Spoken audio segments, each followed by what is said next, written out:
Hi everybody, and welcome to our Q&A with Yulin. We're very excited to have her here with us to answer all your questions.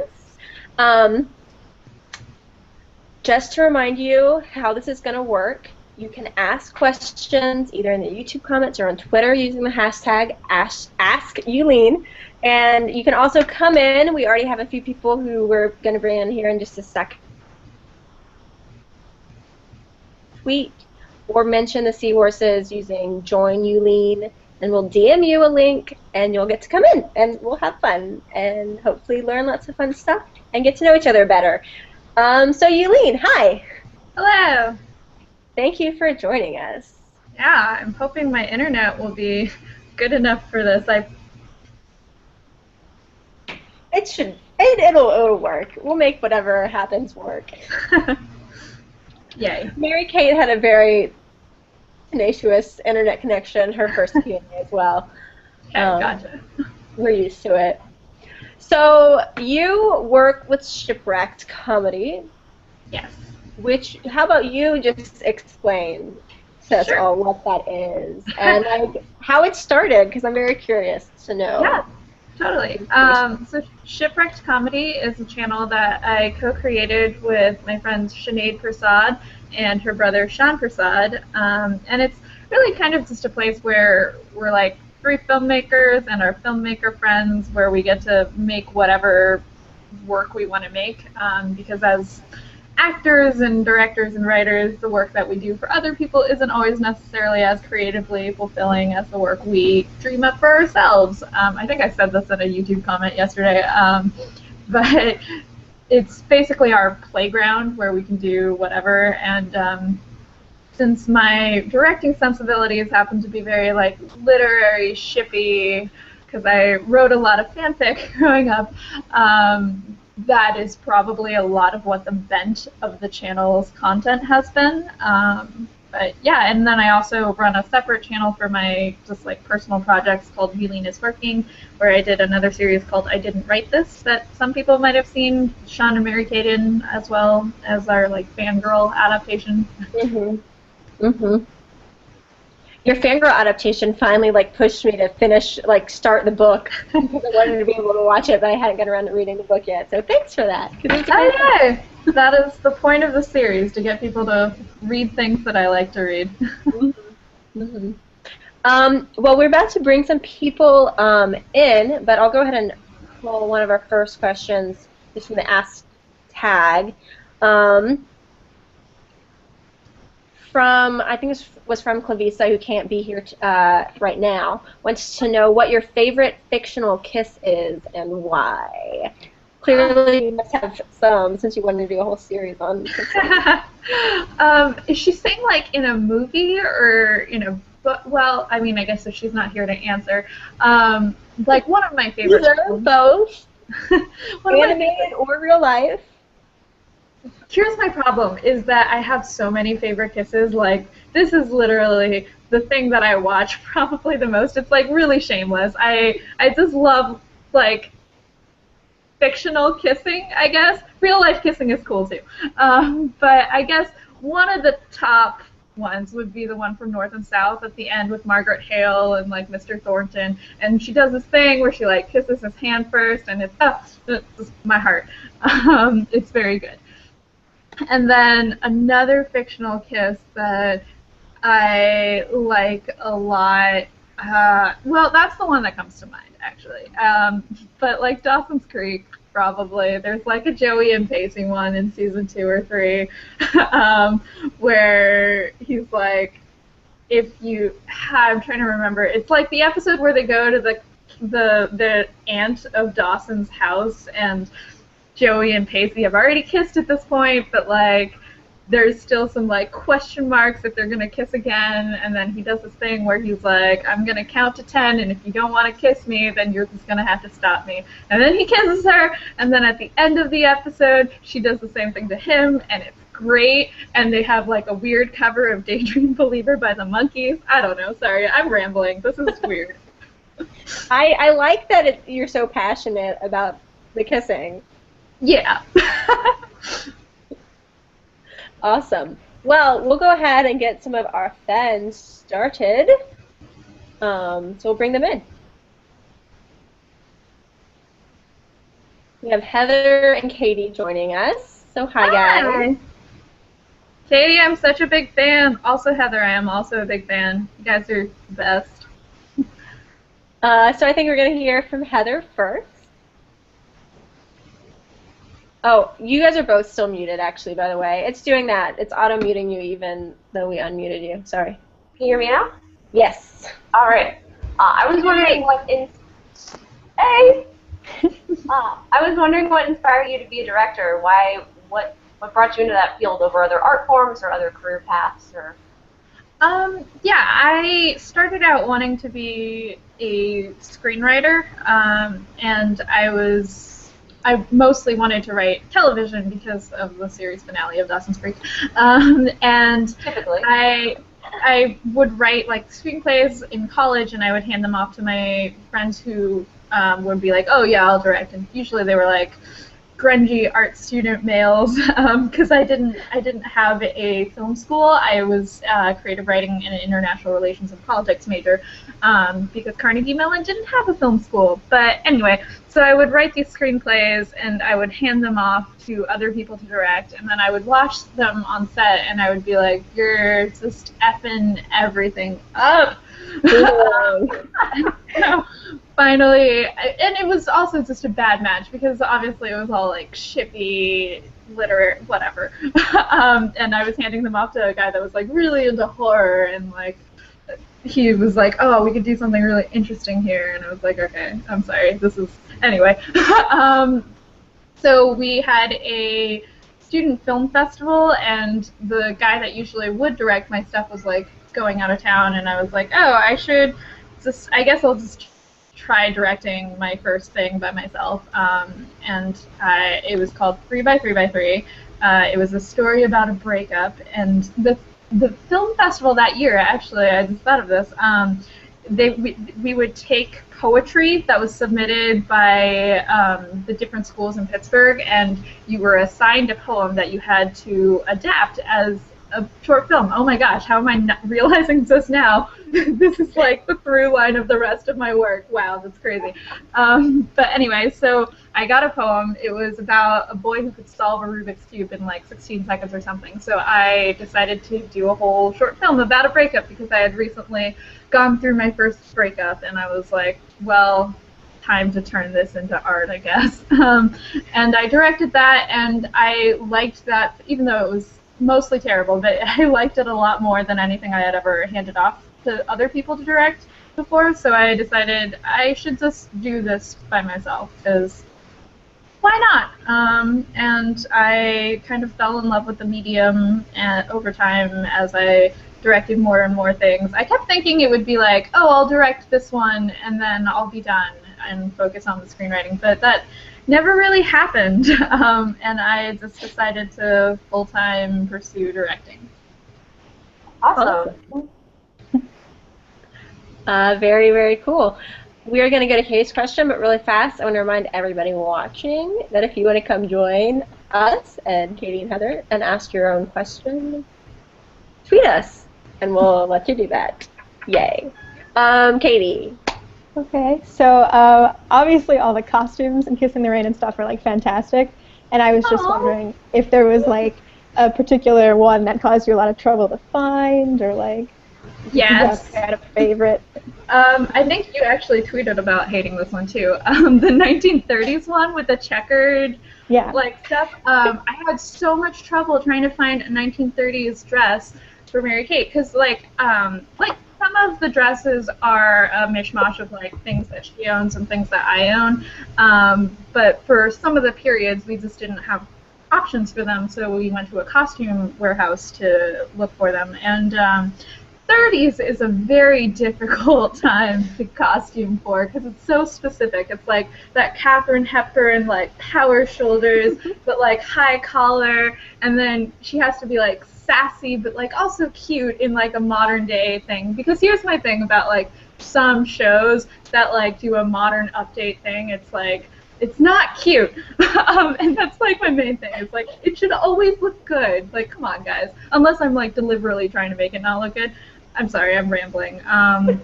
But so the 30s one was very difficult. I kept looking. Originally, we wanted to go for like a suit type thing. Like the movie I was basing my 30s costume design off of was Miss Pettigrew Lives for a Day, and Amy Adams has this ridiculous wardrobe, of course, because they have a ridiculous budget, and they're not, you know, like indie filmmakers on a shoestring budget that are like, can I rent this for $30? But so I went to the costume warehouse like 3 times, I think, and still couldn't find an appropriate one. And finally, I narrowed it down to like 2 or 3 things. There was like a pink suit that I'm really glad we didn't go with because it was woolen and gross. There was a blue lace top that was like really cute, but it was a little bit like I'm trying to think of the movie that happens in. It's like Clark Gable's in it as a forgotten man, but I don't remember the name of it. But anyway, it was very like frilly, and I didn't think it would be very comfortable to wear in the rain, but it was very pretty. It was very pretty. It was more nightgowny, and I wanted it to be more like traveling. Like my headcanon for that episode is that it's like a reporter and a socialite on the run, and they arrive at the home of a mutual friend who locks them out in the rain because they've been bickering too much. So I wanted it to look like they'd been traveling, so I wanted travel clothes, so I went with the checkered one. And then the coat that she's wearing is actually my coat from like 3rd grade that my parents got for me. But like my parents like to get me things that I would wear for like many, many years. So I still fit that coat, and I was like, this is kind of old-timey. So we put it on Mary Kate. Awesome. We have a great follow-up for our costume questions. I'm pretty sure if memory serves, this is also from Clarissa. Said, were there any props or costumes that have reoccurred in any of the projects that we might not have noticed? Yes, probably. Props, I have to think on that one because my production designer would know better than me. But costume design, there's a green plaid button-up that Mary Kate wears in the 2nd episode of I Didn't Write This, where they're like on the hike. And that is a button-up that also shows up in a short film I made that you guys might not have seen called The Perils of Growing Up Flat-Chested. It's in like the last scene on a pool. And then we definitely reused some of the umbrellas in Kissing in the Rain a couple times. Like in the Edgar Allan Poe episode, it's the same umbrella as in the Anne of Green Gables episode. The 1930s umbrella in Sean and Mary Kate's episode is the same as the umbrella we're going to see in the next episode of Kissing in the Rain on Monday. So umbrellas definitely got reused because we had ordered some that did not arrive in time. So that was struggle busing. There's a skull in a Telltale vlog that we used again in Bertha's song when she like spins around, and then the bird from a Telltale vlog, we meant to return that, but then we didn't, so we used that, though I don't think you ever really see it in the Bertha song again. Trying to think what else there is. There's like 5 or 6 books that were in my car because I had promised to send them to some fans that submitted to a fan art competition way back in the day, and I never got around to sending them, so they're in like a lot of our projects actually because they were in my car, and whenever I needed a book, they would just be there. So you can see there's like 4 books in Kat's desk that are also in a Telltale vlog, and they're also in the beach episode of I Didn't Write This, and they're also in Anne of Green Gables episode of Kissing in the Rain. I like that. That's fun. Recurring books. We have a lot of questions about your fandom life. First off, you mentioned that you started getting your inspiration because you started in fanfic. Are there any fics that you wrote that are still just like close to your heart you really love or really proud of, even if you know they're like totally ridiculous, or maybe they're amazing and you know it? Well, yes. um, there was this one. I think I shared this on Tumblr. I think Heather may have shared it actually. But it was called Train Ride. It was a fic I wrote after reading Half-Blood Prince in like 2005, and I wasn't a huge Harry and Ginny shipper, and I saw it coming, and I was like, okay, this is fine. But I had gotten to the point of reading so much fanfic that I was like, I've read fanfics that are better than the way J.K. Rowling did this, which is not, which sounds so like bad because I love J.K. Rowling and I think she's a phenomenal writer, but because she's not focusing exclusively on the shippy aspects, I was like, yeah, this could have been maybe done a little better. So that was also around when I decided to pursue writing seriously. I was like, okay, I'm gonna write a fanfic that's like a missing moment from Half-Blood Prince set from Harry and Ginny, because usually I wrote Lily and James. And if this does reasonably well within fandom, like if people like wreck it or whatever, I'll just know that I can pursue writing. Oh, my roommate is home.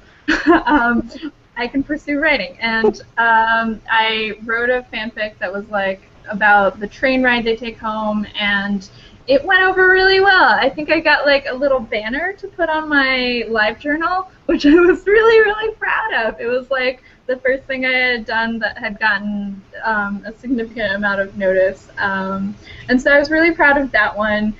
And I had like an epic long one. Sorry, hang on. Hi! Doing a Q&A with some people. Sorry. This is Laura. Wait, Laura, do you want to come in here? Oh, okay. This is my roommate, Laura. She's responsible for the rain, and she also did drawings for the Telltale blog. Anyway, yeah, okay. Sorry. You made things yeah, sorry. Anyway, so I wrote that fanfic, and it went over well, and I reread it the other day, and I was like, I really still like this. Still proud of it, which probably means my prose hasn't evolved since 2005, and I clearly started focusing a lot more on screenwriting. But yeah, still proud of that fic. I wrote a couple of drabbles back in the day off of like live journal prompts that I still like.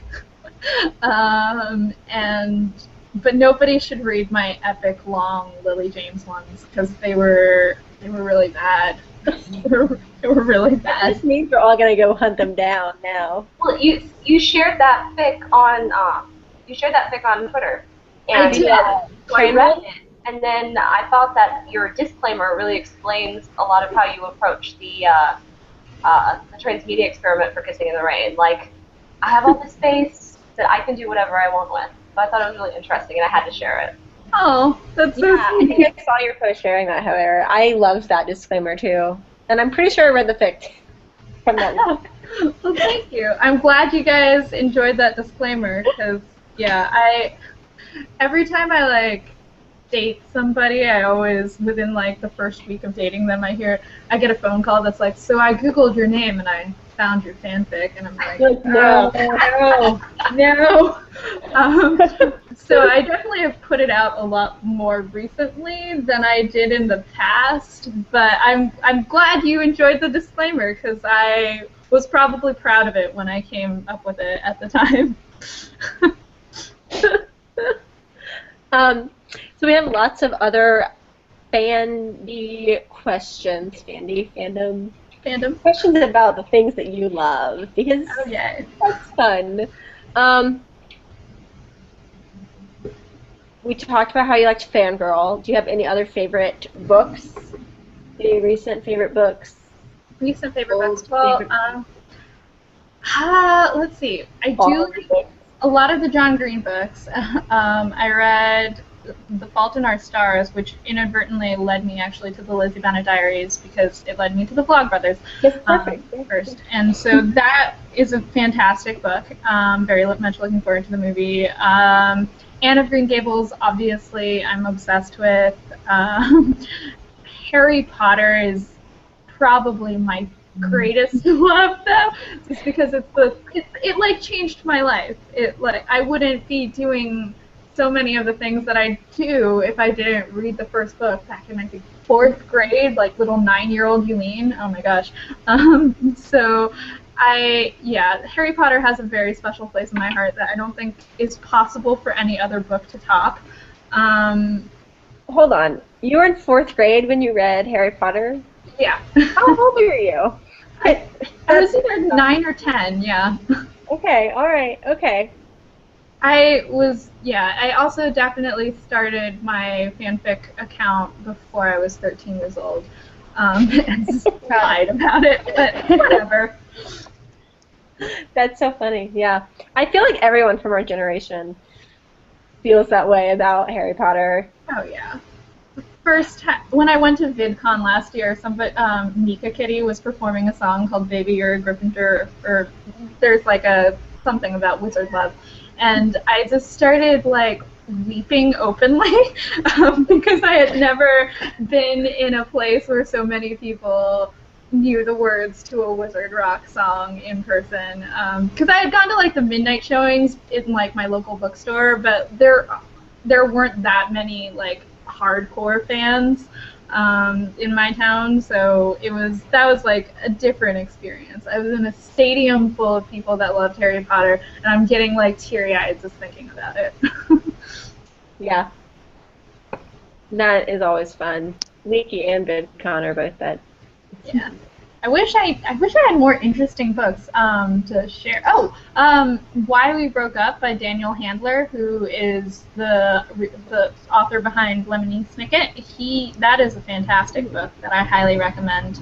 10 out of 10 would recommend. I haven't heard of that one at all, so yeah, I read a lot of YA fiction. I thought I would grow out of it. I used to work in a library, and I would shelve books in like the YA section and be like, one day I'll probably graduate past this point and be interested in like grown-up books, but that didn't happen.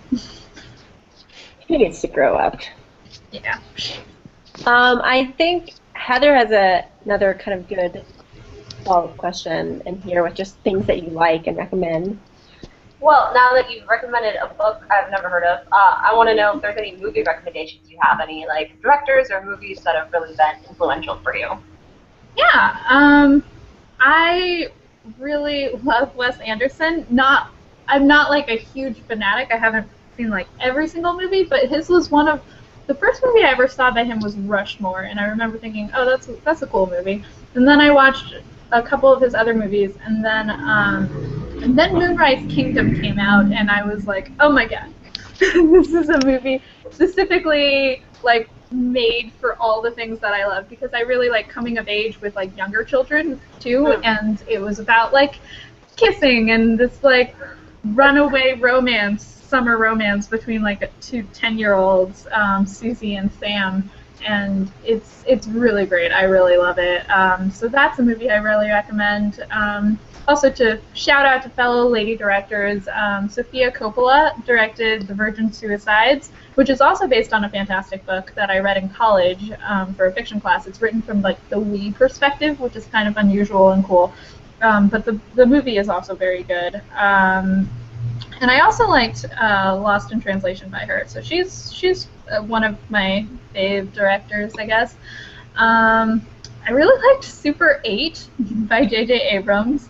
I like sci-fi things. That's like one part that I don't think I've gotten to explore as much in my work that I'd like to. So Kissing in Space. Kissing in Space. Kissing in Space. Like time travel-y, Doctor Who-y, like Buffy type things. I mean, that's TV, but I really like that space as well. So hopefully one day I'll get to explore that.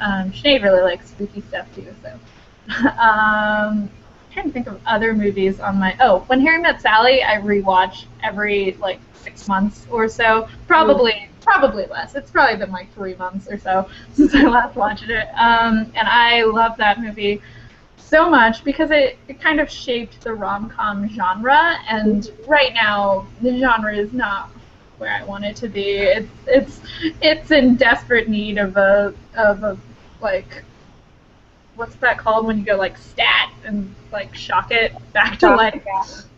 Yeah, so it needs some revamping, but I think rom-coms they have the potential to be the most gratifying genre when they're done well, and the most disappointing when they're done horribly, as they have been of late. But When Harry Met Sally, I think, is one of those movies that gets everything almost perfectly right, and I love it to death. And then also 500 Days of Summer, I really enjoyed. That was like the movie I was trying to make when I made my first movie. Just because it was very French New Wave, but before I knew what that even meant, and Joseph Gordon-Levitt is a sweetheart, and Zooey Deschanel wears such cute dresses. So that was probably a very formative movie for me. Those are the movies I can think of right now. Yeah. If I can think of more, I will. Oh, Starter for 10 with James McAvoy. Not many people have seen it, but it's very good. It's like James McAvoy, Rebecca Hall, Benedict Cumberbatch has like a small little role, and it's about like a college quiz competition in the 1980s, and it's great. I love it. I used it as a reference point for a lot of movies, so check that one out. Okay, cool. We have a really good follow-up to, you went on your kind of Harry Met Sally romantic comedy spiel, and Bria was wanting to know if you have, like, what your favorite romantic comedies are. So I guess besides When Harry Met Sally, what are the ones that really hit the things that you're looking for in your romantic comedy? You know what? I have to like open my folder to. I have like a folder full of romantic comedies because that's perfect. You know, of course I do. So this will help me answer this question better. There's like, I mean, of course, there's all these. Which site is it that does all the quizzes right now? BuzzFeed? Yes, BuzzFeed. There's a BuzzFeed on like how many romantic comedies have you seen? And I was failing miserably at that. There's a lot that I haven't seen that I really should have. Okay, I'm just gonna go down this list. I'll just tell you what I have in my folder, which is I have my movies folder divided by genres, and the romantic comedy folder is like just enormous. It has like subgenres, but and this is a little bit, it probably doesn't contain anything after like 2013 because that's when I started like more Netflixy whatever. But okay, so 500 Days of Summer, Bridesmaids, which is not technically that rom-com-y, but I still really enjoy it. Definitely Maybe with Ryan Reynolds, and you remember that one? That was a good one. Down with Love, I watched on an airplane, but I really enjoy how like 1960s throwback it is. I love that movie. It's so good, right? Miss Pettigrew Lives for a Day, which I've already talked about. Music and Lyrics, do you remember that one? It's like Grant and Drew Barrymore. Did they make that into a show too? Did they? Oh, I would watch it. Maybe I made it up, but I really feel like they did. I don't. They made a soundtrack. I have that. Yeah, Up Goes My Heart. Soundtrack.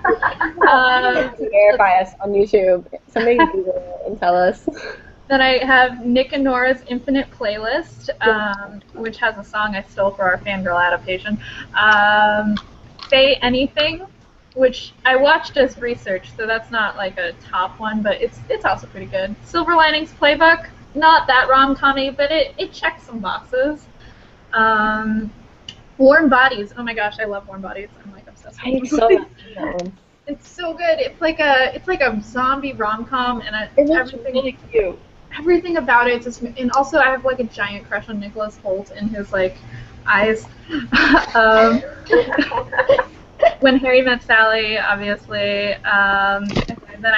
Then we're scrolling down to the ones I haven't like put into folders. About a Boy is fantastic, and I love it so much. Bridget Jones's Diary, obviously. For the Pride and Prejudice, whatever. Father of the Bride is one of the movies that my parents and I watched to like learn English when we first got to this country in 1993. The original one, or the like one with Steve Martin? The one with Steve Martin. So that one is one that is near and dear to my heart. Four Weddings and a Funeral. I should probably rewatch that. High Fidelity. You know what? That one was okay, but I haven't rewatched it in a while. Notting Hill. I love Notting Hill. Now and Then. That was a movie that was like, it's more coming of age than rom-com. Sometimes I like mix up the two genres. Oh, One Fine Day. That's a really good movie. Not enough people watch that one. That's like George Clooney and Michelle Pfeiffer. But it's a really sweet movie, and he plays an architect because that's, you know, rom-com job. Pretty Woman. Also really enjoyed that one. Runaway Bride, which I rewatched recently and realized was not as good as I thought it was when I was in middle school, but I still enjoyed it because there was a cat named Italics, and for the longest time I wanted to name my cat Italics. What else we got in here? The Apartment, which is a 1960s movie that is widely regarded as like a very good rom-com script, and it is. It's not my personal favorite, but it's very good. And I think there's a lot of like thematic similarities with How to Succeed in Business Without Trying, which was a Broadway musical that Daniel Radcliffe was in. The Sure Thing is a 1980s movie that was on TBS for a really long time, and so I kept catching it, and it's really enjoyable. It's like a road trip movie about these two college kids, and one of them's and they're both in the same English class, and it does the like reading your English paper as a declaration of love thing way before 10 Things I Hate About You, which is also in this list.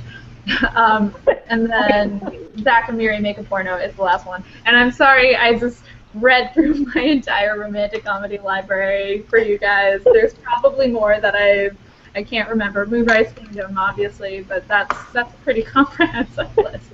Yeah, I'm disappointed that You've Got Mail is not on that list. Oh, You've Got Mail. Same thing. No, You've Got Mail is in my other subfolder, which is all Pride and Prejudice and Jane Austen adaptations. Oh, that's fair.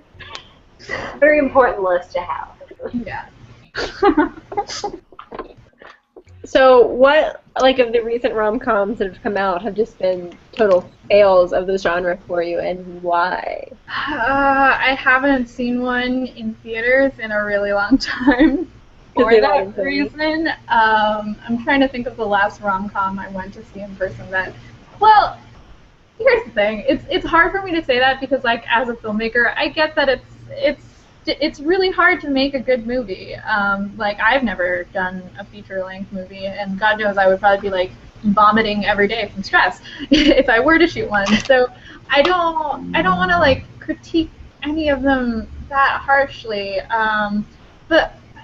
And, like, Katherine Heigl seems like a very sweet girl, but I would say her last 5 IMDb credits are probably not that good. I like saw one of hers on a plane. It was like I don't even remember what it was. They shot it in Pittsburgh though, which is why I watched it, and it was not very good. Also, The Ugly Truth, did not enjoy that. I had 27 Dresses, I really hated at the time, but in retrospect, that wasn't even that bad.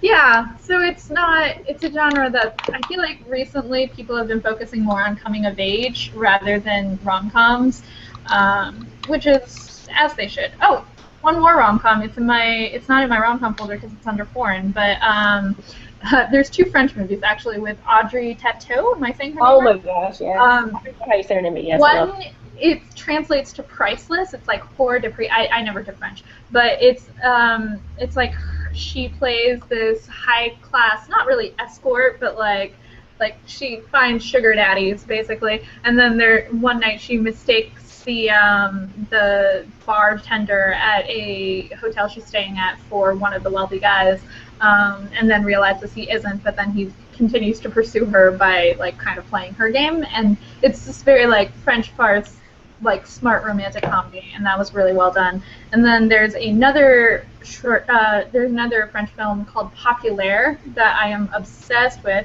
It's probably the best rom-com I saw last year.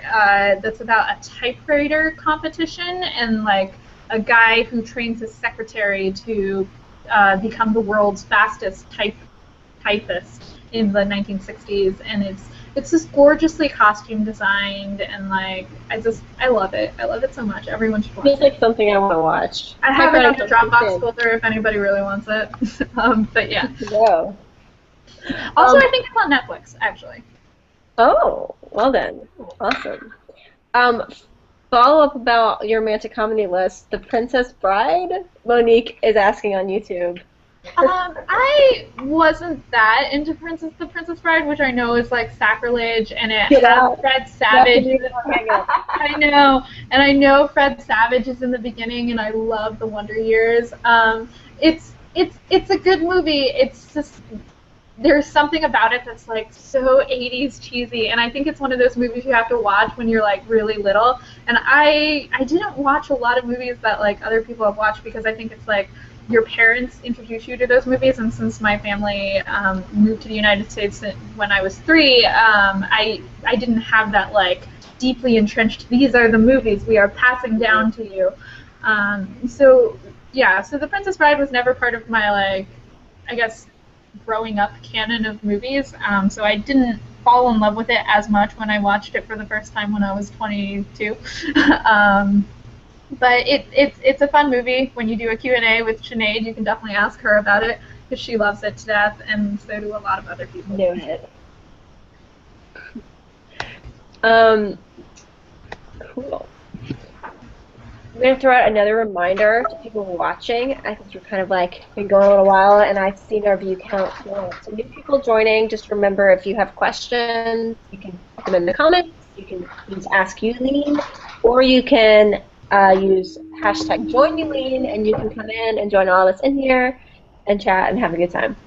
Yay!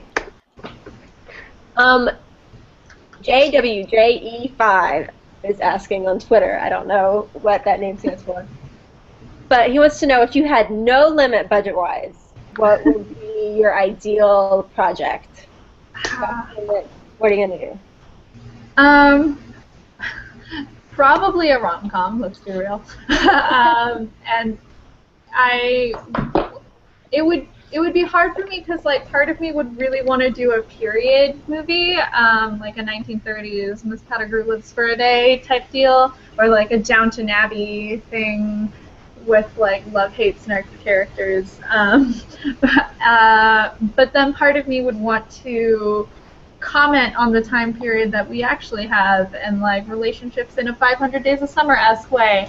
But it would definitely be a rom-com. It would definitely have like snarky characters. It would be like a full-length feature thing.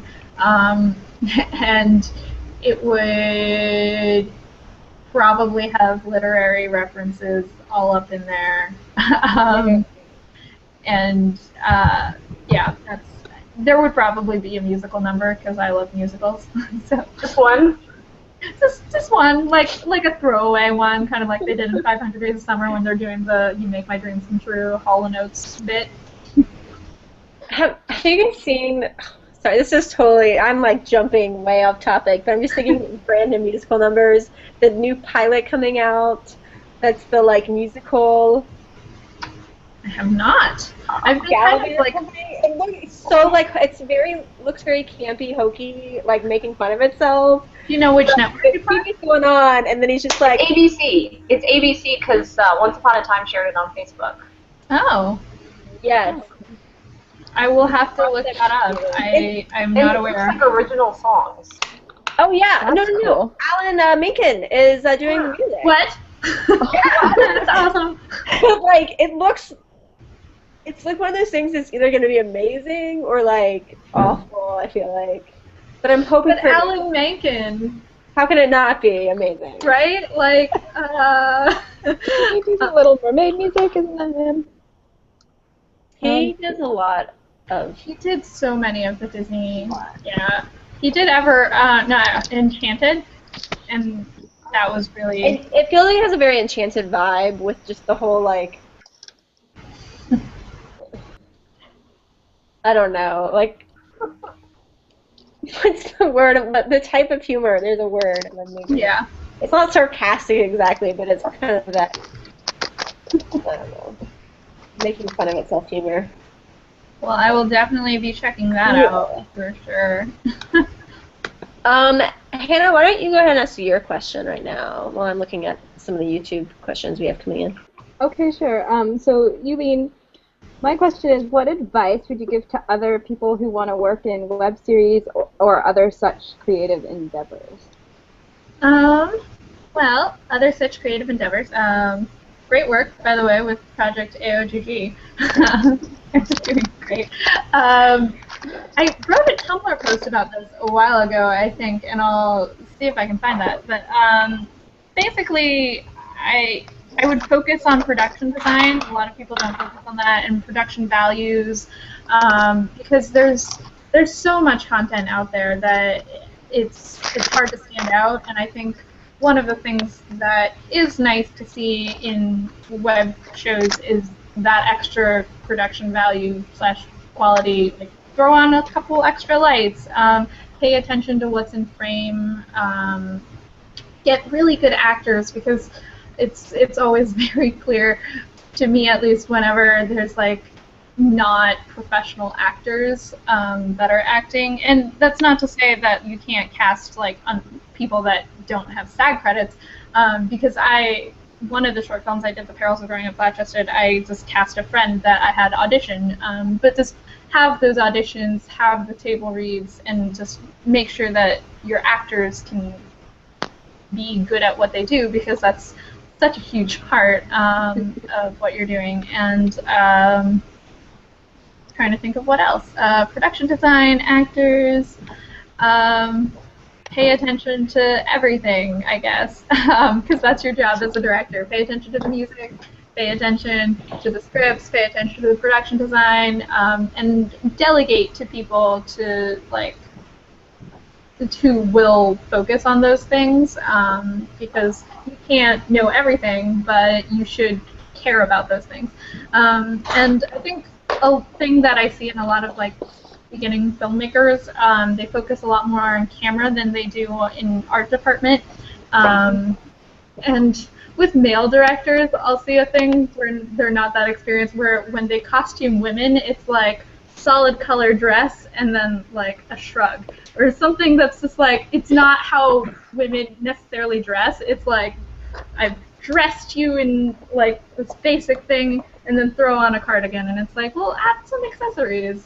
Make her look like somebody that you would actually clothe. Although I will say, like, when I dress men, I'm probably just as bad. I'm just like, wear a button up, push up your sleeves, you're good.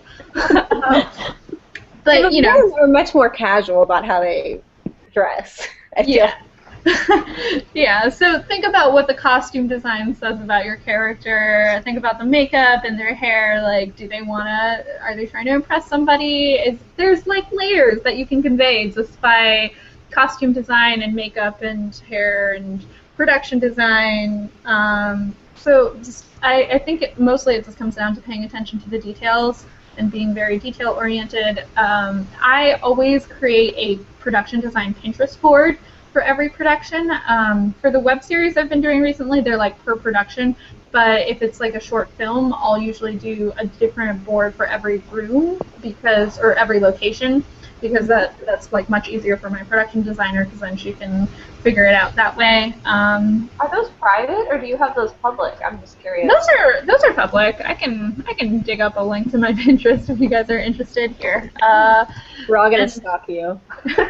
By all means. That's kind of where like my projects first begin to take shape, because once I create a Pinterest board, then my production designer can start like deciding what things to buy or rent based on our Pinterest board. But yeah. Fun. Yeah. Thank you. That was helpful. Dana, pass on the Pinterest link to somebody who's on the Twitter. He can tweet it out. Okay. That's okay with you. Yeah, that's going to take me a moment. That's my good. 50 Whatever. followers. Larry Lee Yan, I'm probably butchered your YouTube name. I apologize. Wants to know, have you ever started to write something but decided not to because it was too personal? I'm trying to think. No. I actually kind of do the opposite. Whenever I find something that's like fairly personal, usually it does have to do with like changes in my romantic life. I'll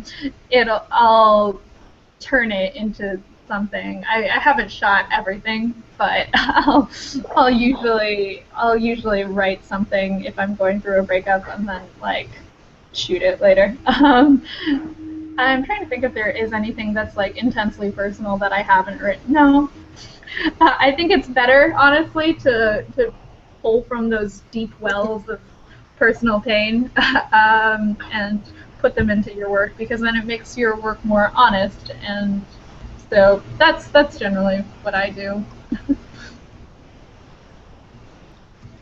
I think that's good. I approve, because I'm the official approver for how you write.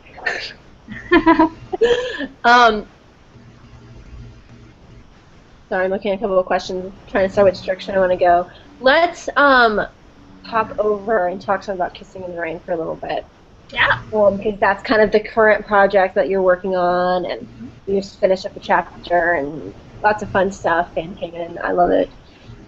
What was your, like, how do you come up with this idea to do this format for Kissing in the Rain? Was it just like we talked about just for the fanfic, or was there anything else, like the way that you have them like cut and then have like two sides of it in every video? What was the inspiration? Yeah, well, Shipwrecked Comedy, it focuses mostly on like comedy. So when I first happened upon the idea of Kissing in the Rain, I was like, oh, this will just be funny if we just do like climactic, over-the-top, ridiculous scenes in the rain. Let's just do that. And then as I was driving, I was like, well, that's my shipper heart wants to ship something, so we'll make them the same characters over time, and we'll add like a 2 or 3 second thing at the end of each one, so it won't cost us too much more money to shoot it and have a basic through line. But it was very much like born out of a desire to shoot those big climactic scenes that I love watching, as we now know from my reading of my romantic comedy list.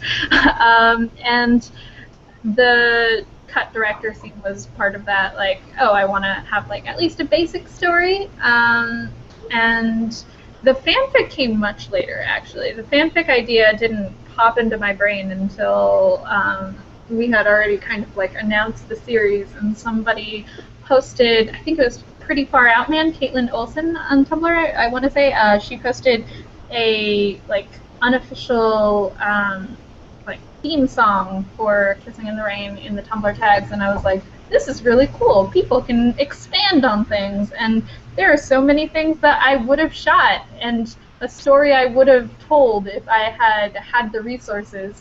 But it also wouldn't have necessarily, because our channel is mostly comedy, it's not really like high, like super drama. So I was like, you know what, let's try an experiment and see if we can use the power of fandom to tell a story that I wasn't able to in the original medium. Does that answer your question? I feel like that answer got away from me. It was actually Bria's question again, and yes, the answers are great. Can I ask a follow-up? Yeah, go ahead. So off of that, like, had you already cut together the episodes before you decided to do the fan canon experiment, or? No, I don't think so. I would have to let me pull up the date of when I wrote a Tumblr essay. I just wonder if that changed any of your editing or any of your decisions. No. Okay, yeah, we came up with the thing back in January 2014, and that was when we had just started working on cutting the trailer. But because of the nature of fan canon, it was like we had already locked most of the episodes by the time things were happening. So there weren't really any changes to what we would have done with the movie based on that. But there were definitely like some things that I looked at and I was like, oh, we should use this take instead of that take necessarily, because this is the take where it's the cell phone case is a little bit more prominent, and there's like a thing about music. So like subtle things, but it didn't affect too much in terms of like pacing or like this. Good editing is good editing, and my editor is awesome. Shout out to Kyla, please. Yay! With the fan canon, did it go where you expected it to go, or did the story that developed through the fan canon surprise you? For the most part, I think it did pretty much land where I wanted it to land. I think there was a thing towards the end where Lily and James decided that they loved each other by the final episode that I personally wouldn't have probably written, though I did canonize, just because I have like my own hang-ups about saying I love you, I guess, that early on. But other than that, I was mostly unsurprised. And I think when we did the post wrap-up, there was like questions to our fans about what they thought of the fan canon. A lot of people were like, yeah, it mostly was not too surprising. There wasn't a lot of risk-taking. So what I've seen, at least in the second series fan canon experiment, is that there is a lot more risk-taking by our fans, which is pretty cool to see. I think Henry's got like 7 dogs or something right now. And like other random quirks that didn't happen in the first experiment, which very much was an experiment. I hadn't seen it done quite before in this way. So I think as we were going into the second one, it's like, oh, these are things that we can mix up and do differently. Mm-hmm. Yeah, as we've kind of gotten used to the flow, how it works, we're all kind of getting more comfortable like playing around in the playground. Hannah, you can go ahead. I just want to follow up with that, Yulin. What did you find most challenging about the fan canon experiment?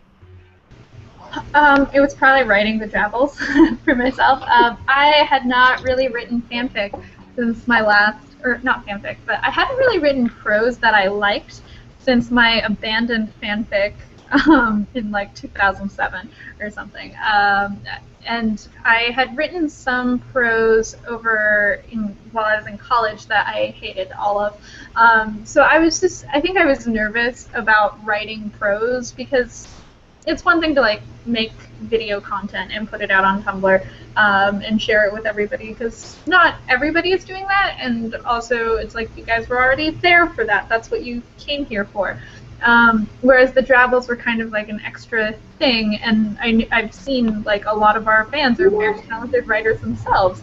So I was just a little bit, I was nervous, I guess, about sharing prose which wasn't something I was like super confident about my writing in, and then I would procrastinate as a result, and also because I didn't want to start writing the Drabbles before all of the things I was going to canonize were going to be canonized. I wouldn't really start them until Sunday, and then so a lot of them were written and like finished around like 9:59 a.m. on a Monday.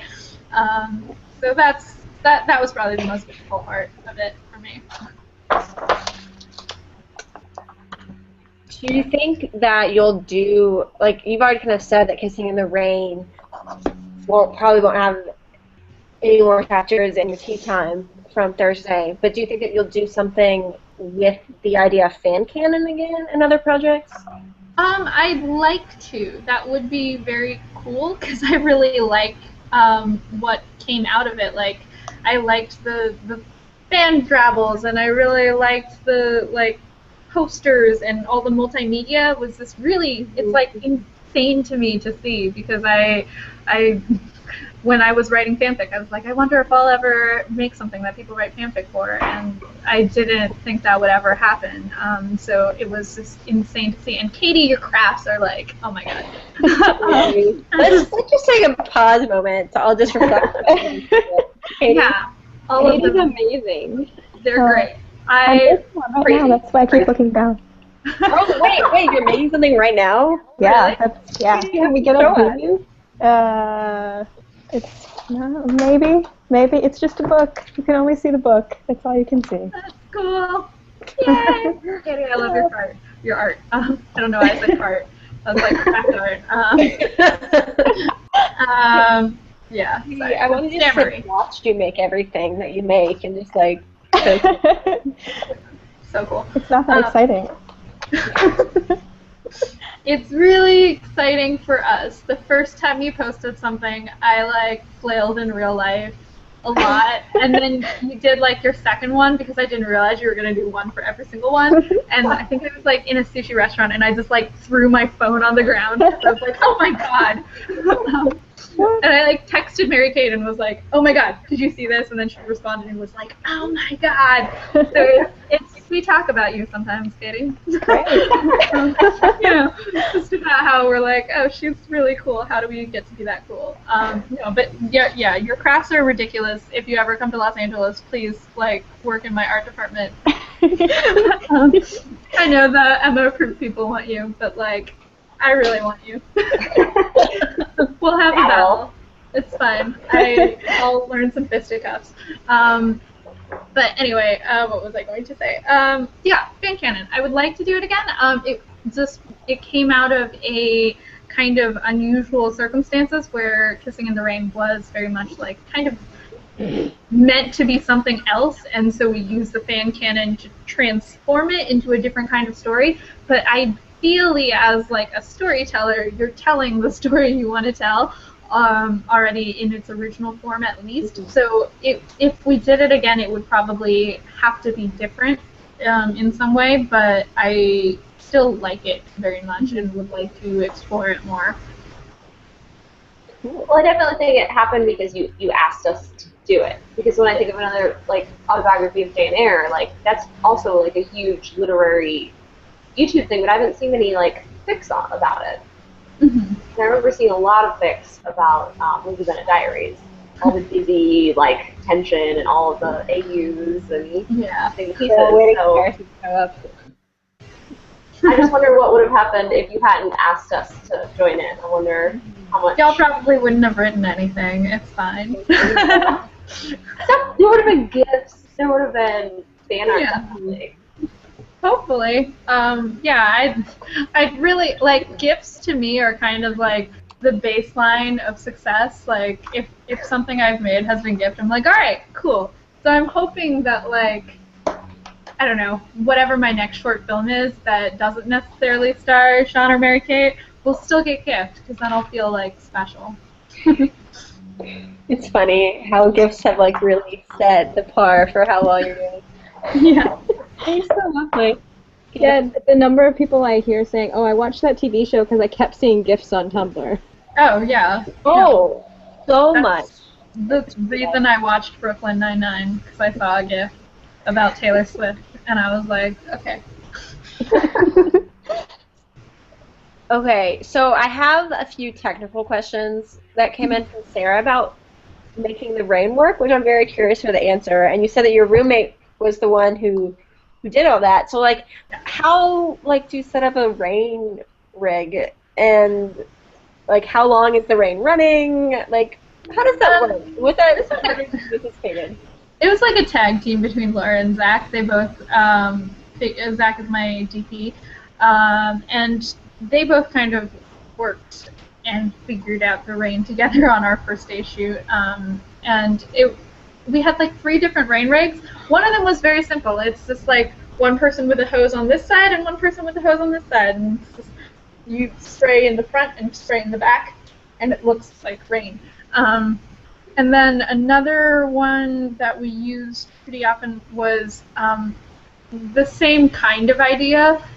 It's just that we had like tall sticks, and we taped like a shower head sprinkler to the top of it, and then in the front, and we would put that in the back, and you would get like decent coverage. And then in the foreground, we would use the mist setting on a hose, and so it would look like mist. And then our most complicated setup that we only used like maybe 3 or 4 times was a like thing that we had created out of PVC pipe and sprinkler head nozzles, and connected to a hose so that it would just go down the PVC pipe, up the 3 sprinkler head nozzles, and then shower down a curtain of rain. And that was definitely what we used in our like widest shot in the 6th episode, because it's beautiful rain. That was definitely our best rain. And we kind of the way we ended up doing all of these is I was Googling really hardcore DIY rain tutorials, and there's so many online, and there's one I don't recommend using, which is like create a cross out of wood and then like do a circular hose around it, because it looked really involved, and I looked at it and I was like, this isn't going to cover much space at all. And then Lindsay Sterling had a DIY rain tutorial in one of her like behind the scenes YouTube videos, and it was just two people with a hose, and I was like, oh, this is brilliant. All you need to do is really make sure you light behind the rain so that you can see the rain reading on camera. Because otherwise it won't. They talk about that in a Sound of Music director's commentary that I listened to, where it's like raining in the scene where Maria Von Trapp first arrives at the Von Trapp house, but you can't see it because it's not lit. Fun facts! The only thing I know about like fake rain in movies is, didn't they put like milk in the Singing in the Rain like big scene? Did you have to like put anything in the water, or was it just water? No, it was just straight up water. Awesome. We're going to bring in, we have another guest joining us, and remember, if anybody else wants to join us, just tweet us. Use to join Yulin or mention the seahorses. But we have Monique, who has another fun question. Hey. Hey, Yulin. Hi. If you could create your own fantasy cast for your next project, budget and scheduling not important, who would you pick? I have always really wanted to work with Amy Acker, who played Fred on Angel, and she also played the Doctor in Dollhouse, and I love her. She's great. She also played Beatrice in Much Ado About Nothing. She's like one of Joss Whedon's favorite actresses. People. Yeah. She's on an episode of S.H.I.E.L.D. this season too. I heard, which is why I was considering starting watching S.H.I.E.L.D. It's fun. She's one of my faves. I'm trying to Who think. did she fall in love with? Your rom-com. I don't know. I don't know if she would be a romantic lead. I just kind of really want to work with her. Nicholas Hoult, still obsessed with him. Plus, I think he's a really good actor since like his About a Boy days through Skins, through Warm Bodies. So he seems great. Want to work with those people. I'm trying to think if there's anybody else like on my wish list of people to work with. Can't think of anything. I'm like kind of blanking. But those two, they seem great. I really want to work with them. Joseph Gordon-Levitt, he also seems great. Yeah, those are probably filling out part of my dream cast at least. That's all good. Huh?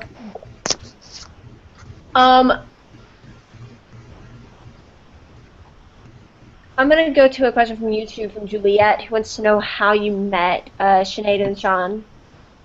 Sinead and I met in the NBC page program, West Coast page program. We were in the same page class, so we met back in August of 2012.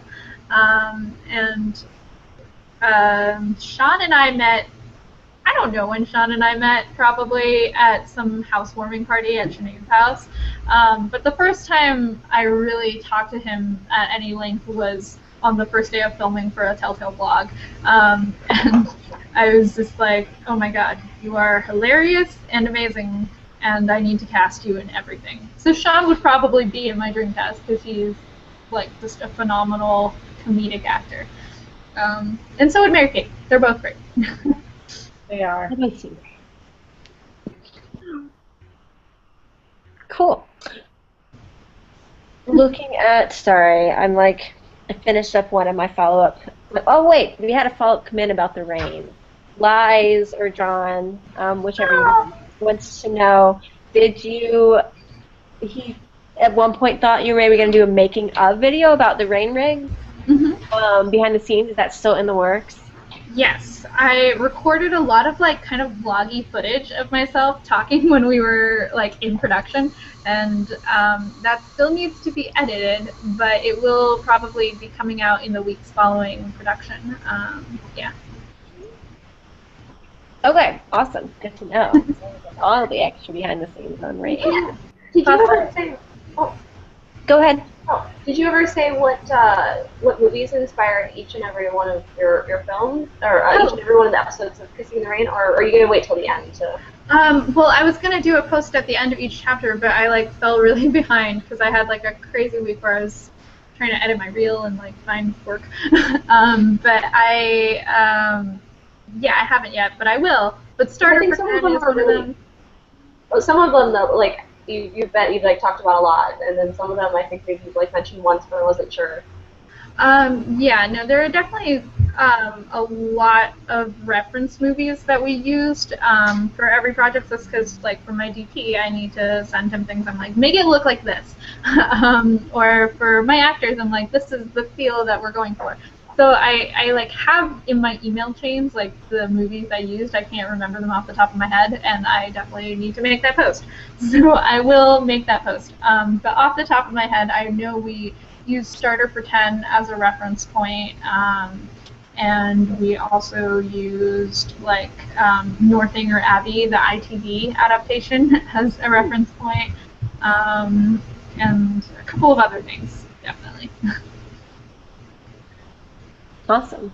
I think you also, I remember tweeting to you and about the George and Mary video, and you referred to It's a Wonderful Life as a reference to that. Oh yeah. Mm-hmm. Yeah, It's a Wonderful Life was for episode 6. And you said the prom night kiss was inspired by Dawson's Creek. I heard you talking about that before I came on, and I was like, that's such a good kiss between the two of them. They're like 10. Such a good kiss. Such a good kiss. So much tension. I love them. I feel like you can tell a lot about a person based on like whether they ship Joey and Casey or like Joey and Dawson. Like, see, my is girls. Buffy. Hmm? Or Angel Buffy. Yeah, Buffy's great.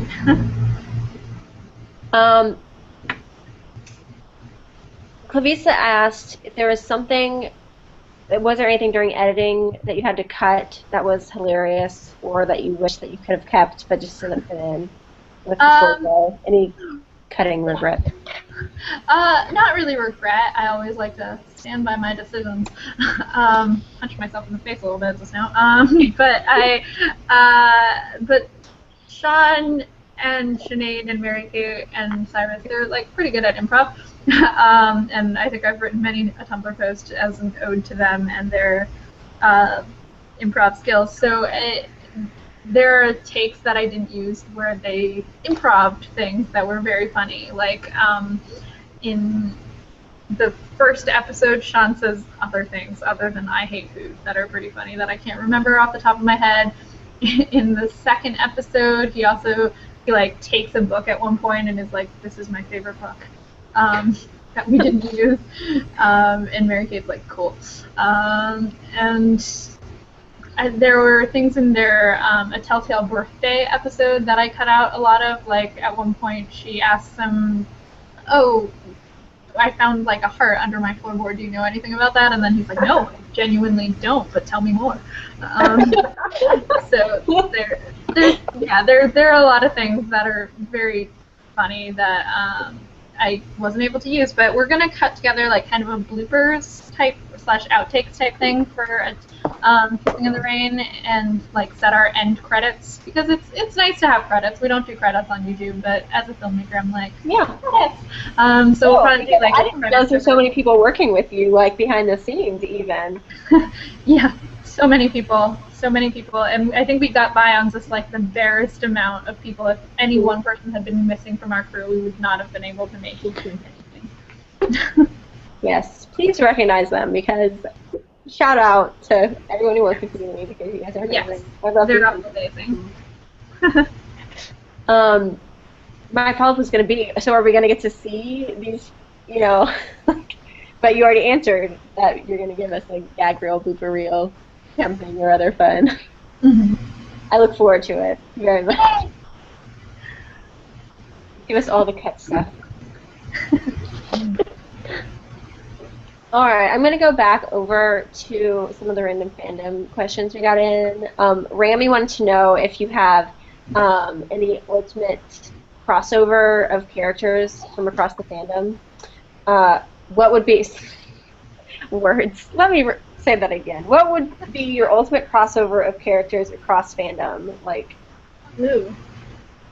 Well, crossovers are tricky because it's like I don't always want to see everything I love in the same thing. Like I wouldn't necessarily want to see Harry Potter crossing over with Buffy because they're such separate worlds that I love. Like I would be down to see Dawson's Creek crossover with Buffy because that would be interesting and odd, and I feel like Joey and Giles would have an interesting dynamic.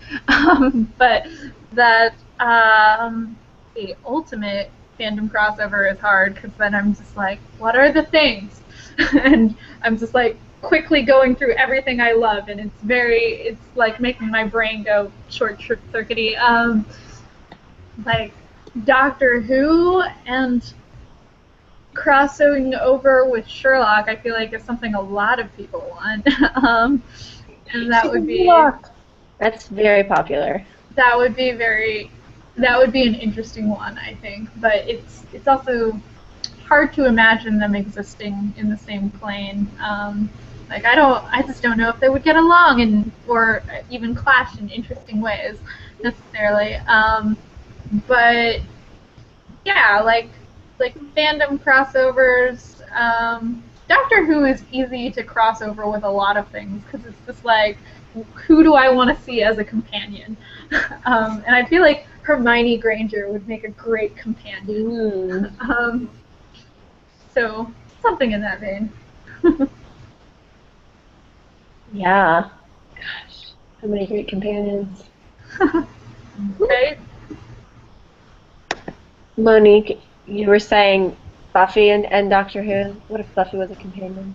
Yeah, I was just thinking, like, instead of, like, I had this crack idea where instead of, like, dying when she jumps through the portal, instead she disappears and lands up in the TARDIS instead, and after the gift. Fun. That'd be cool. It sent Buffy to a lot of places during that jump. Yeah, so many places. She would just like land and suddenly be like quirky. Spoilers. Funky. Buffy spoilers. Massive Buffy spoilers. No warning. Well, Spoiler-free hangout. alright, I won't say anything else about this. Sorry, guys. She would just take over Westeros, and like she and Dany would have dragons together, and Buffy would be like confused about dragons a little bit, and vampires, can I kill them? And then Dany would be like, no, because they're like slaves. I don't know. Well, I mean, it would be just like the big, huge monsters she fought, but better, CGI. Yeah, pretty much. Yeah, I would watch a Game of Thrones Doctor Who crossover. Actually, I would watch the crap out of that. That'd be super interesting. Like, can you imagine Jon Snow as a companion? He would just be like wandering around, being pretty. What's great too about Doctor Who is that you can also just land the Doctor in any parallel universe you want. So he goes to a planet where Harry Potter is real. Oh, don't. I'm just sad every day that I wake up in Hogwarts isn't where I'm waking up. Or is it? I did get my Hogwarts acceptance letter, so. I have a letter. I have a necklace that says "Still waiting for my letter," and there's like a sad little owl on it. I don't know. It makes me sad, but I really like it. Has anyone asked you about which Hogwarts house you've been sorted into? I was sorted into Ravenclaw. Sinead and I do this thing sometimes where we sit around and sort our friends into Hogwarts houses, and we are both Ravenclaws. Like anybody does. You know, as you do. We are both Ravenclaws. I think she said that Sean would be a Gryffindor, but you can ask him that tomorrow. I'm not sure what Mary Kate is, actually. She seems like she has both Ravenclaw and Gryffindor tendencies. I feel like she said Gryffindor in the past, from my memory. She has the right coloring for it. Yeah. She does. That's true. I do. I've been wanting to sort the 4 Kissing the Rain characters in Hogwarts. I forgot, but I haven't figured out yet. Oh, like what are Lily and James? Lily, yeah.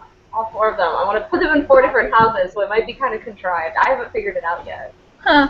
That My would be favorite really thing to interesting. do is to like I'm one of 4, so I have like my own house, but then I have like if each of my siblings were going to be in a house, which house like and only one person can be in each.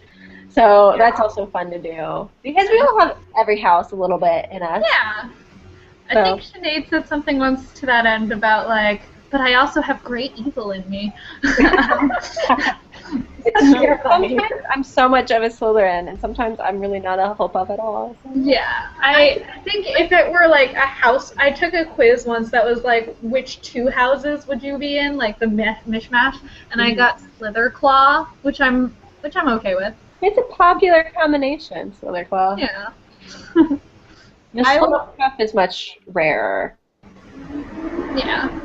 I'm a Ravenpuff. Like, I sorted myself into Hufflepuff, but I feel like I'm a mix of both because I am because I love being smart, but I also consider myself to be a loyal person. Yeah, the houses have a lot of overlap. So we are going to bring in Lane now as well to ask whatever her question is. While she's coming in, another fun kind of question we had was favorite Emily Dickinson poem from Bria. Probably I am nobody. Who are you? Are you nobody too? Then there's 2 of us. Don't tell. I don't think I've heard that poem. I love that. How dreary to be somebody. How public, like a frog.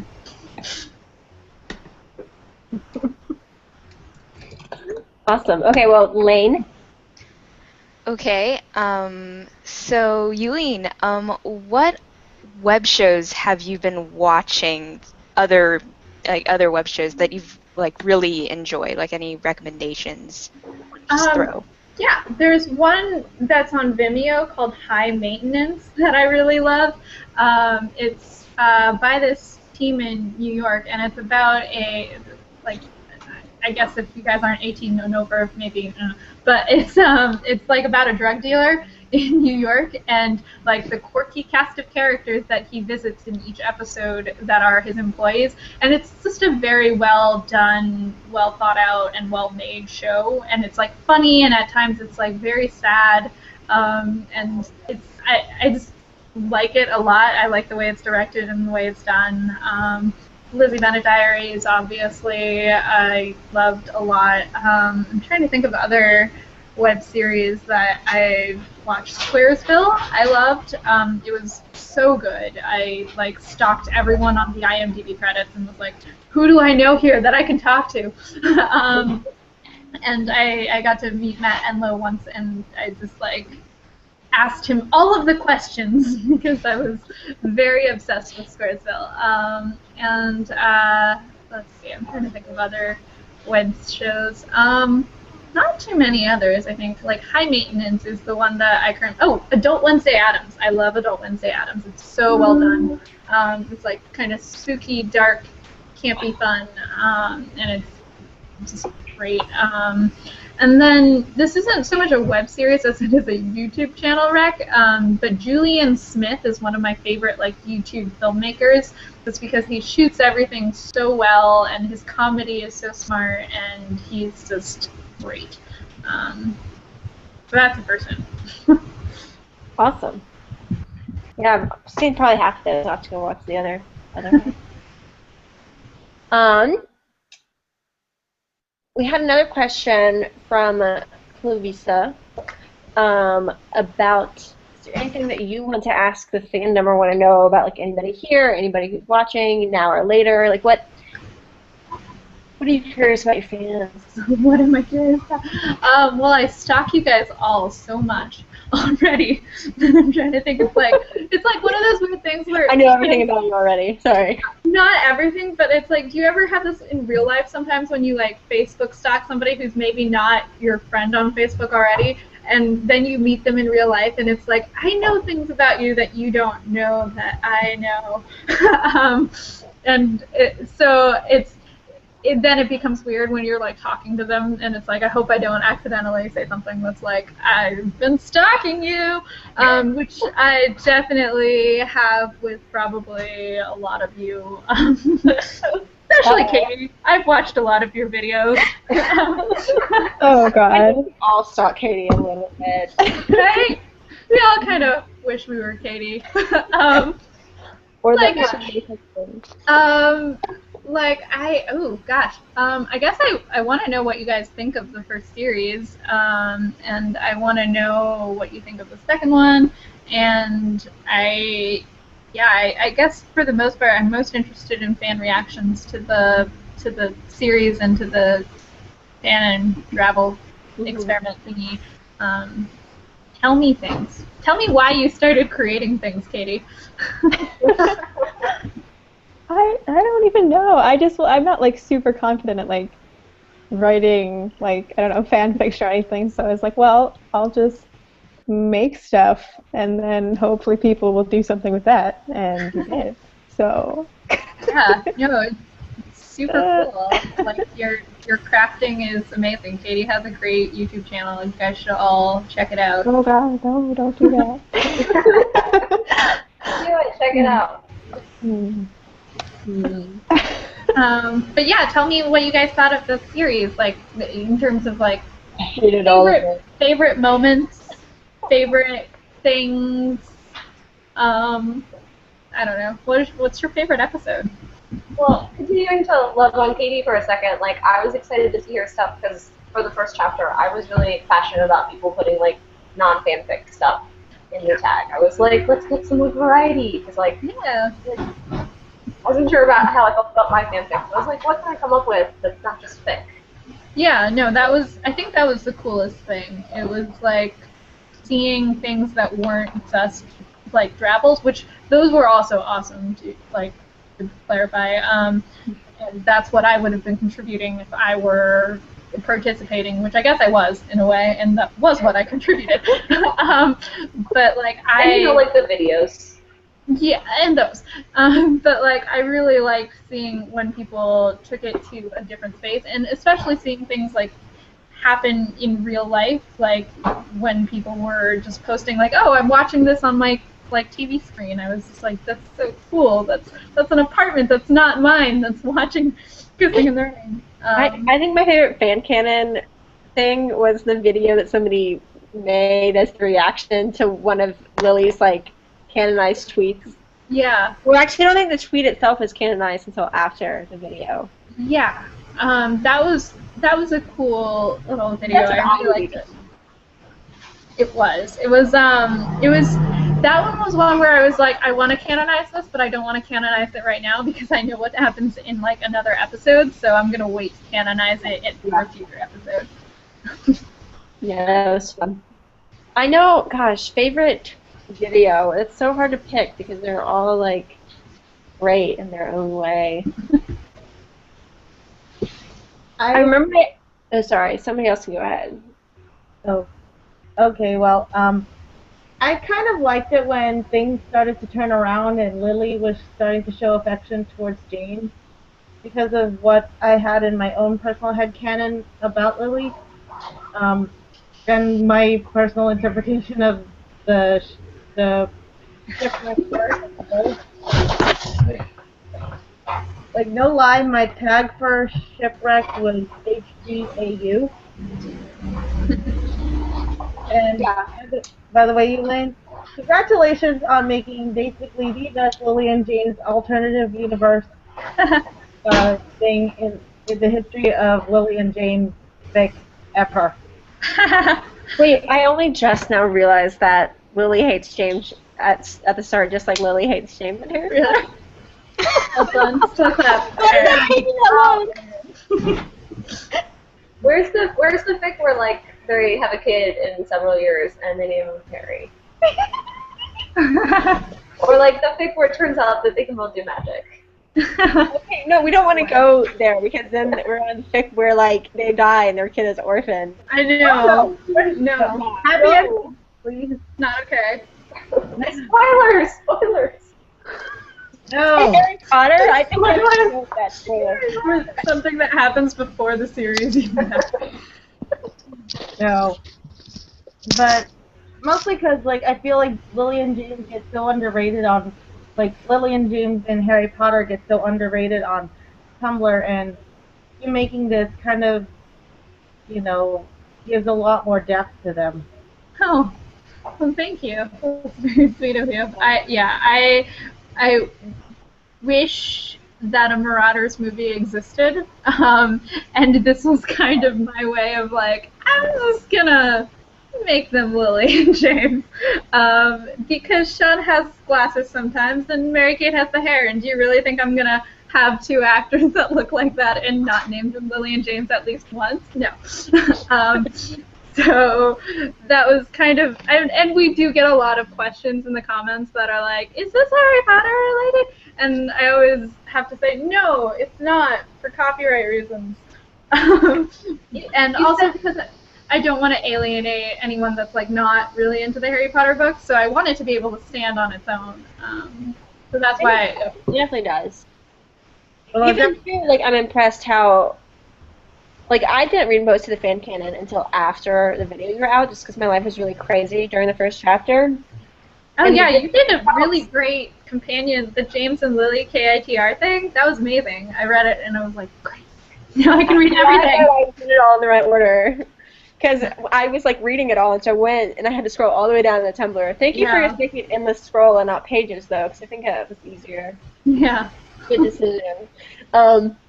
But yeah, I like the videos themselves stand alone as videos, and then the fan canon is just like enhancing fun, which I really enjoy that aspect for sure.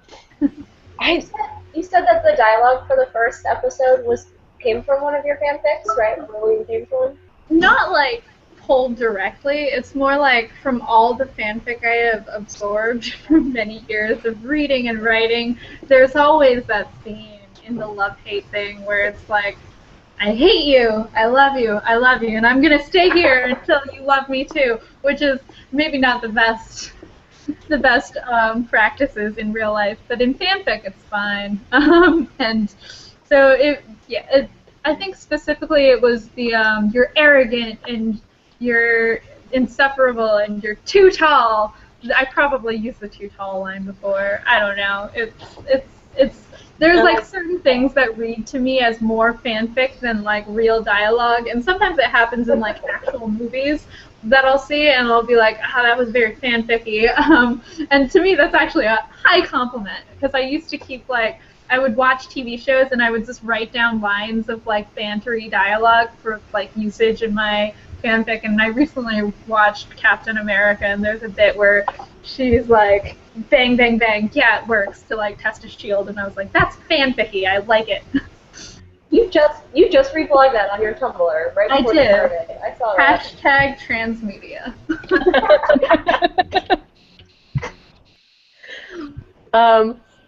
Well, we'll move on to, we have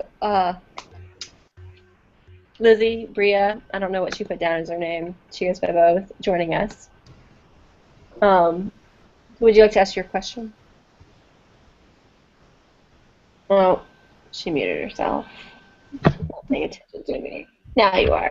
Hello? Can you hear me? Yes. Hi, Bria. Hi. I was wondering what's the difference in the filming process between Kissing in the Rain and the television process?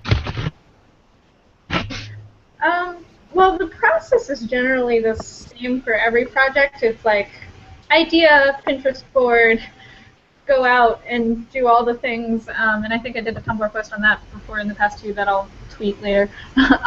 But they were different in terms of how long it took to shoot them and how much it cost, honestly. Because a Telltale vlog is shot vlog style, and what's so smart about what Bernie and Pemberley Digital did is they found a medium in which you can shoot a lot of stuff all at once.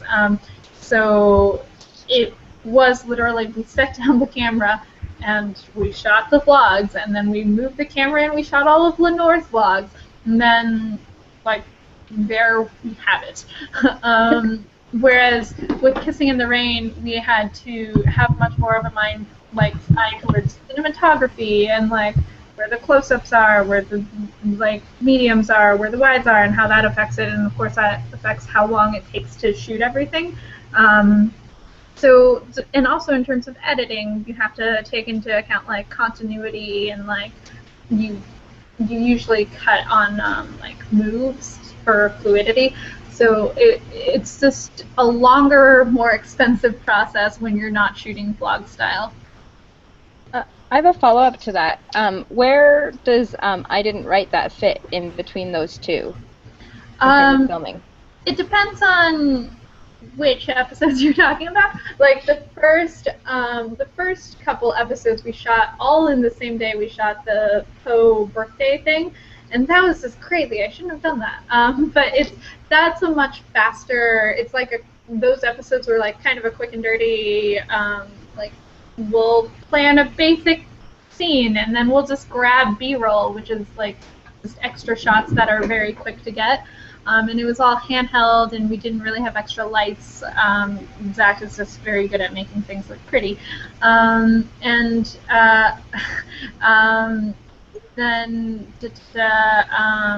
the Fangirl adaptation was a lot more involved. We approached that like a traditional production, and going forward, I'm trying to bring more of that kind of production quality to the I Didn't Write This episodes because it's just more helpful for me as a director to try and push myself a little bit more. But I was very happy with how the first batch of I Didn't Write This episodes turned out. Awesome. So we are, I think, kind of moving into the last few questions now. So if anybody on YouTube who's watching has any last questions, get them in now. And we're bringing in our last couple of people. So I'll go, one other question we had, Liz asked, and I don't know if this answer's changed, he said, from your tea time video, you said that you didn't have any new plans for works after Kissing the Rain to look, to be looking out for. Is that still the same answer? Anything else in the pipeline? Well, Sinead and I met last week to start plotting out our next project. Which we aren't ready to announce yet because we haven't fully committed to it as an idea yet. So once we have more committed to the idea, then, but it will be a change of pace if we go with it, and the close will be fun. Is pretty much all I can really think to say. The close will be Kissing in space. That's my prediction. Awesome. Well, I look forward to anything else that you guys put out because it's all been very fun so far. Cool. Well, we're going to bring in Greg and Sarah for their questions.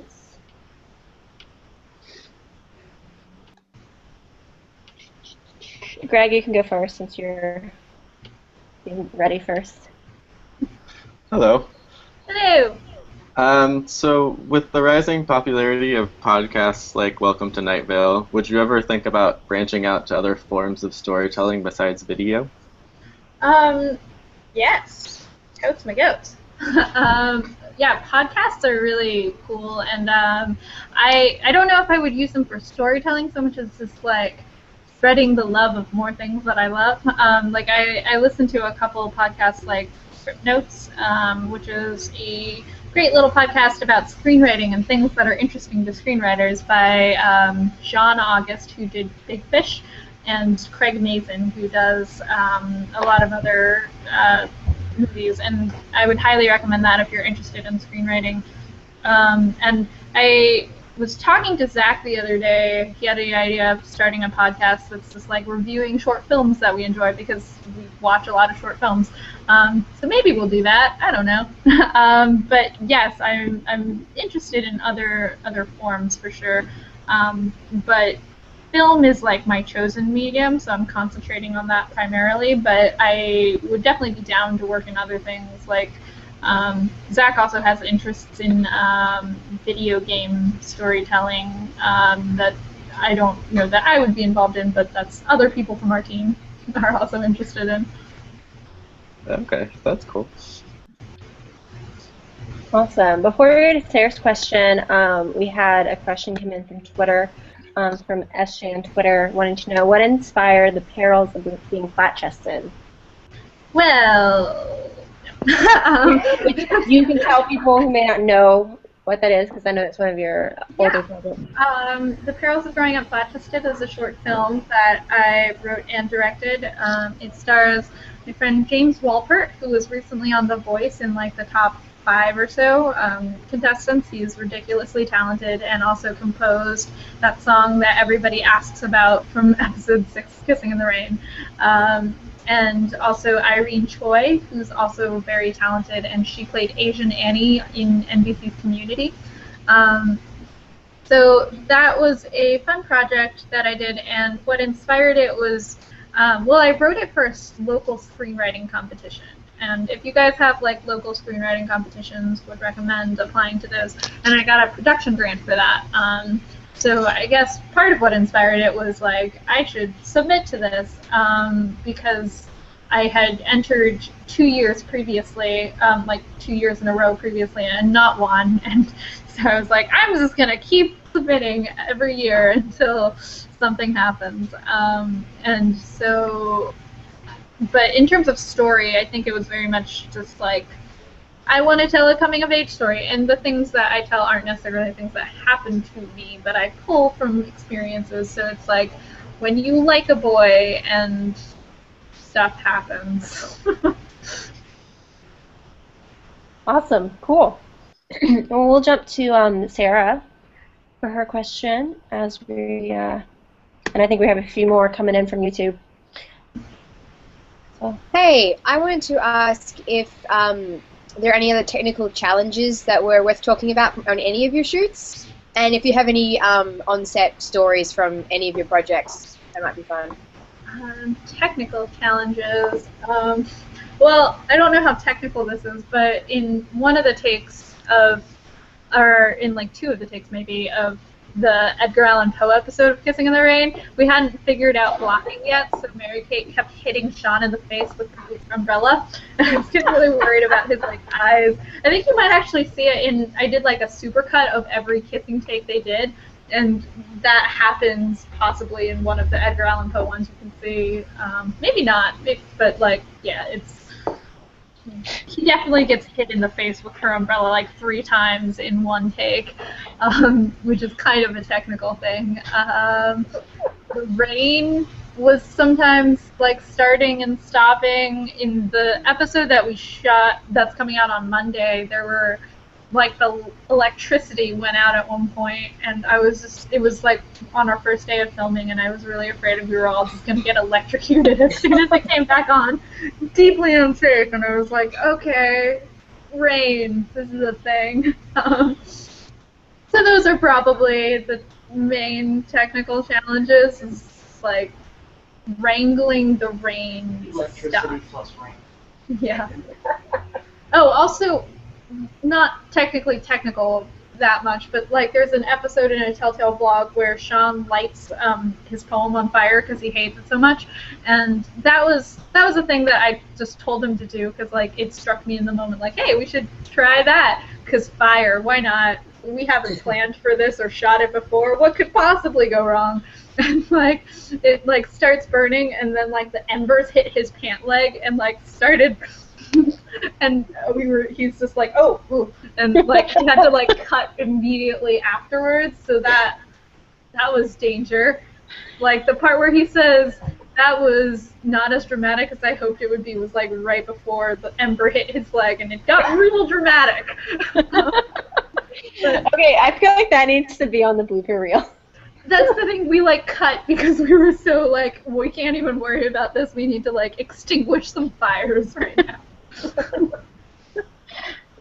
That's amazing. So we had also come in from YouTube from Little Lost Snell. Kind of good question. How has financing all of these projects been working, and do you have any tips in that regard for other people who are trying to do their own? Stuff? They have all been out of pocket for us. Kind of, when you work in this business, you kind of accept that you're going to be spending irrational amounts of money on your passion projects and not seeing much return. It's just that the traditional route is you send them off to film festivals and you keep them on password lock links on Vimeo. And I wasn't finding that my audience was necessarily going to film festivals, because my audience is like you guys. And maybe some of you guys do go to film festivals every weekend. But like there's not as much of the community that I was trying to reach at those places, so I decided to take all of my like filmmaking mentalities of like, well, I'm just gonna spend $5,000 on a 5-minute movie, and that's just the way it goes.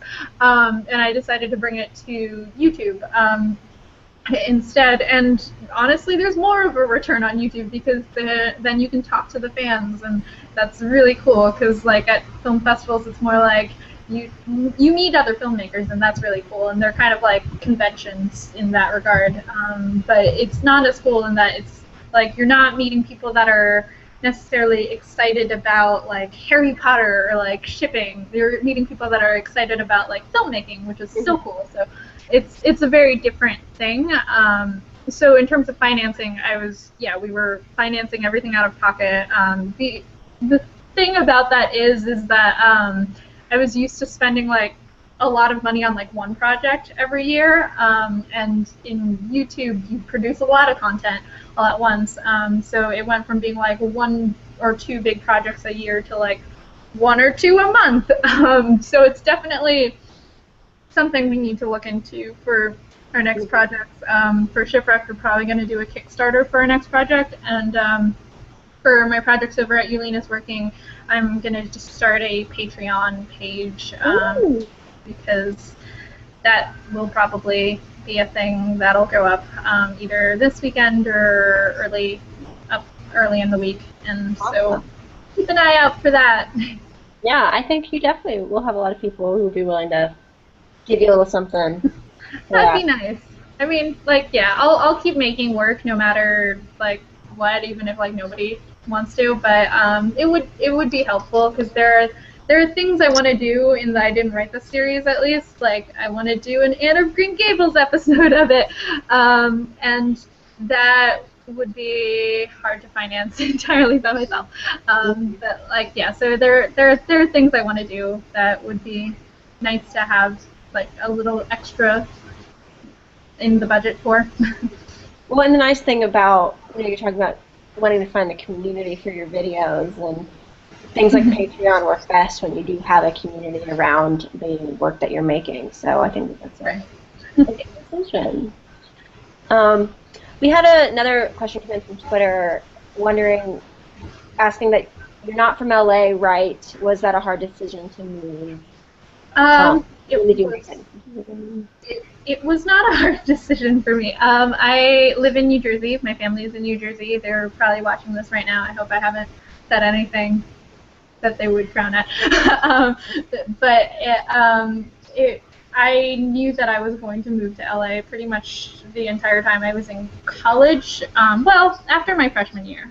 My first year of college, I thought I wasn't 100% sure about anything, and I interned at W.W. Norton, which is a book publishing company. But my sophomore summer, I had pretty much fully committed to like doing the TV thing. So I interned in Los Angeles every summer after my first summer of college, and so I had gotten to know the city a lot more. So I would recommend that if you're in college and you're thinking about moving out to like LA or New York and working in a specific industry, find an internship in that industry and come out. Awesome. Well, I think we are kind of like cool. We've asked a lot of questions. Gosh, we have a running tab of like how many we've asked, and I know we've had a lot. So this has been super fun. Unless somebody has any follow-up questions right now. Yeah, go ahead, Sarah. Sorry, I was like forming a question. I was just wondering, because you were just talking about film communities in locations, and I've got a bit of a film background as well, and I could totally agree with you. Like, short film festivals are great and all, but so very often you're talking to your peers.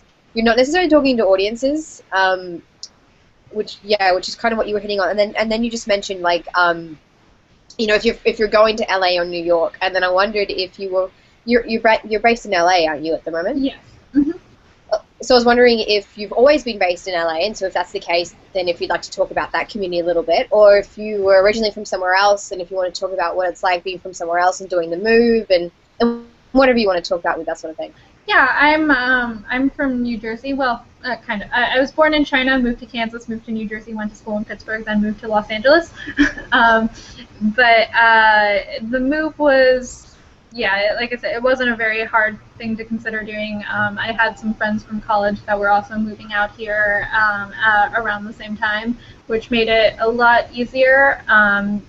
But the film community here is great. Like, everybody, there's a lot of people that I work with here that are phenomenal, and there's more structure to it, I guess. Like, you can find more people, and then you can elsewhere. Like, when we were in Pittsburgh, there were less resources, I guess, in terms of, like, crew that I could work with. Although, like, local film schools are actually really great for finding that. And the film community here has been great. I wish there were more filmmakers that were doing work in digital is my main thing. I wish, because so many filmmakers, I think they look at YouTube and they think, oh, that's like cat videos or like throwaway sketches. That's not where I'm going to put like my baby that I've put like $15,000 and a full year's of work into.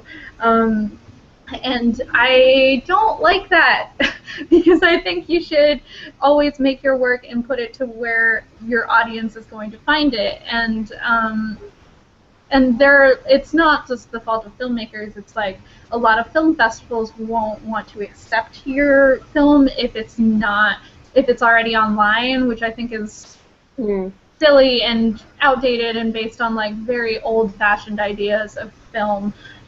So I'm working on a short film right now called Irene Lee Girl Detective, and that we're gonna finish that in the next couple weeks, and I'm just gonna put that online. And I have this sinking feeling in my heart that it probably won't do very well on the festival circuit, not as a direct result of that, but like I think that might be a factor.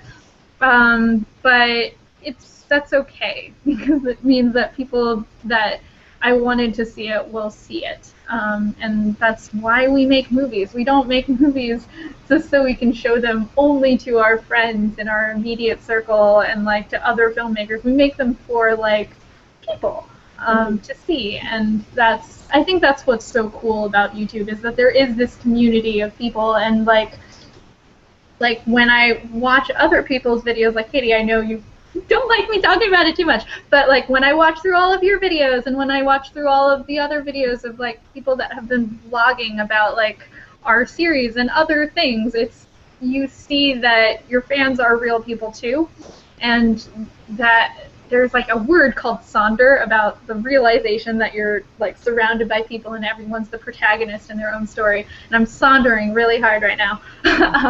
But basically, I've gone off into a weird, crazy tangent from your original question. It's a great tangent. No, it's great. I totally agree with what you're saying, and as a film person, I don't know if other people realize that so many festivals also require your project to be going to the festival for that first time. Like they expect to be exclusive, and so you have to pick which festival you want to be exclusive to.